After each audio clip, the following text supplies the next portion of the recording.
Konsumsi gula berlebih termasuk lewat asupan minuman berpemanis dalam kemasan atau MBDK menyebabkan terjadinya obesitas. Data Riset Kesehatan Dasar 2018 menunjukkan lebih dari 60% penduduk mengonsumsi minimal satu jenis MBDK per hari. Tercatat pula persentase penduduk Indonesia dengan obesitas meningkat 2 kali lipat dalam satu dekade terakhir. Obesitas menjadi faktor risiko berbagai penyakit tidak menular kronis seperti penyakit jantung, diabetes, hipertensi, kerusakan hati dan ginjal, hingga beberapa jenis kanker.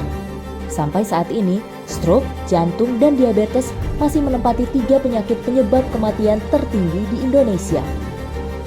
Prevalensi diabetes di Indonesia pun kian melonjak dari tahun ke tahun, bukan hanya pada dewasa namun juga pada anak dan remaja. Bahkan, kasus diabetes pada anak mencapai 70 kali lipat hingga awal 2023. Survei Yayasan Lembaga Konsumen Indonesia 2023 menunjukkan anak Indonesia gemar mengonsumsi MBDK.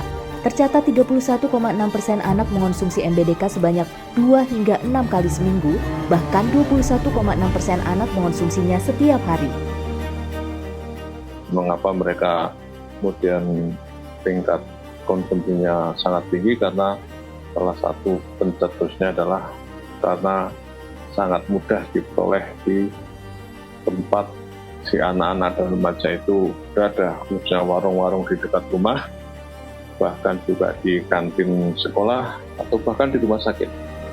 Fenomena yang sangat mengkhawatirkan tersebut menunjukkan edukasi saja tidaklah cukup untuk mengendalikan konsumsi MBDK. Pembatasan konsumsi MBDK memerlukan intervensi pemerintah dan harus segera diterapkan.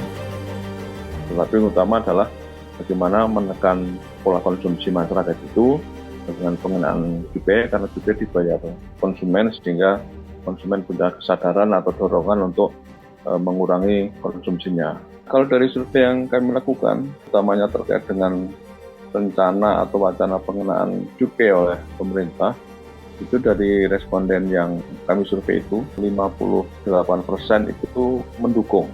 Jadi sebenarnya ada satu modal sosial yang cukup baik bagi pemerintah untuk kemudian bisa mengeksekusi wacana ini gitu. Karena sebenarnya support dari publik dan juga kesadaran dari publik itu sudah cukup baik untuk kemudian dikenakan aturan tersebut gitu.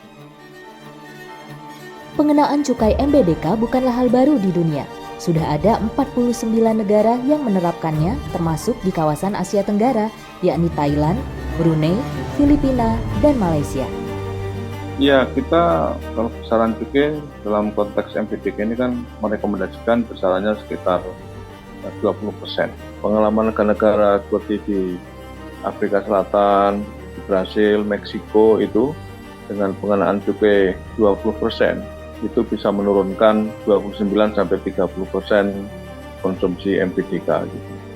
Tapi itu didukung dengan satu instrumen kebijakan yang lain juga ya, misalnya pembatasan distribusi, batasan iklan, ataupun juga ada labeling, jadi tidak serta-merta hanya cukai saja. Kendalikan konsumsi MBDK untuk masa depan Indonesia yang lebih sehat.